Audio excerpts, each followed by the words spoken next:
Η κυρία Morkunaitė, για ένα λεπτό.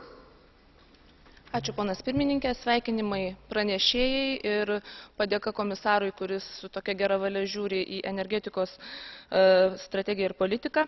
Turime ambicingų siekių sumažinti klimato kaitos procesą. Energetika, kalbant apie aplinkosaugą, gali būti partneris, bet gali būti ir priešas.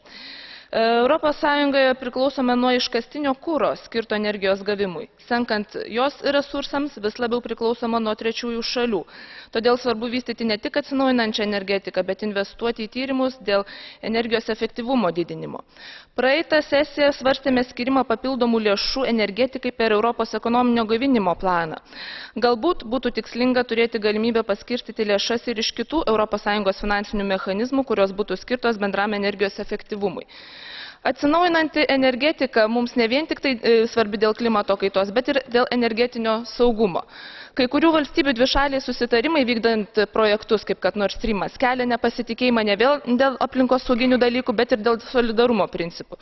Todėl reikia skaidrumo šitoje srityje. Ačiū. Η κυρία Μπασέσκου, για ένα λεπτό. Vă mulțumesc mult, domnule președinte. Din punctul meu de vedere, îmbunătățirea potențialului UE în materie de energie regenerabilă este unul dintre cele mai importante elemente ale raportului. De aceea, reamintesc faptul că regiunea Dobrogea din sud-estul